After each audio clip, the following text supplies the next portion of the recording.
cases. They are expected to have a major impact on free speech and the internet.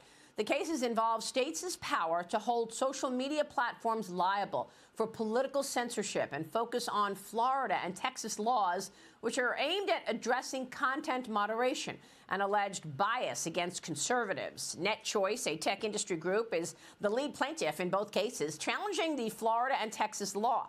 NetChoice argues that the law infringes on the platform's own First Amendment rights. Joining me right now is NetChoice Vice President and General Counsel and Professor of Internet Law at George Mason University's Scalia Law School, Carl Szabo.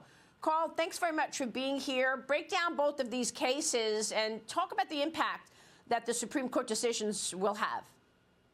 Yeah, thanks for having me back. What we are literally seeing is what will determine who controls the internet. Will it be the American people or will it be the government?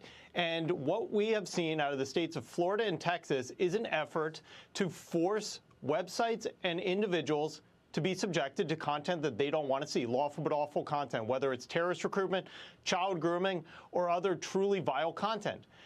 That is a violation of the First Amendment. It's compelled speech. And let's remember, conservatives are killing it on social media. We've seen the conversion of Twitter to X. We've seen Ted Cruz have more Twitter followers than the rest of the Democrats in the Senate Judiciary Committee.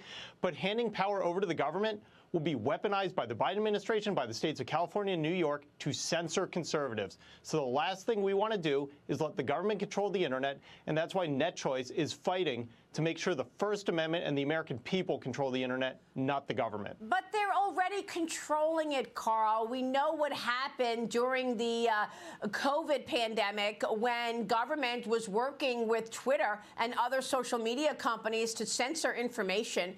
And we know that during the Russia collusion lie, same thing. They worked with Twitter and social media to stomp out anybody who said it was not true, the Russia collusion story.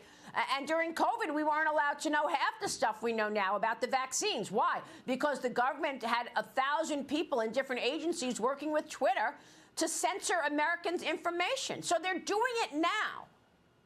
Yeah, I completely agree. And that upsets us. That's why at NetChoice we're supporting things like Chairman Jordan's Protecting Free Speech from Government Interference Act, which would make crystal clear that's illegal.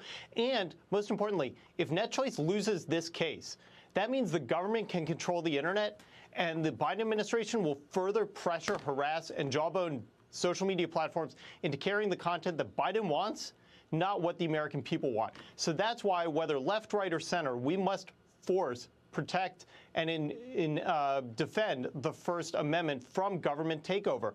So while it may be Republicans in Texas and Florida that we like, it's Democrats in California, New York, and the White House that we don't like.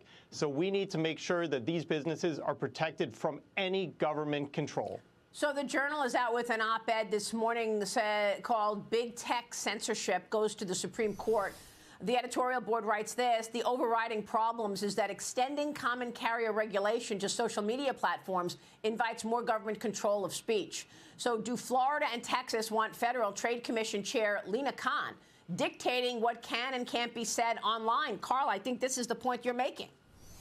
Yeah, exactly right. Ultimately, the government will determine what content is appropriate. And that's the type of stuff you see in China, not in the free states of the United States of America. And so we need to make sure that it is private businesses. And the good news is the market is solving the problem. Twitter switched to X. Rumble, Truth Social have come online as alternatives for conservative speech. And people are voting with their feet. Much like how people are moving from California to Florida, conservatives are moving from Facebook to Rumble to Truth Social. Yeah, it's a great point that you make. At least we've got more options today. Carl will be watching these cases. Thank you.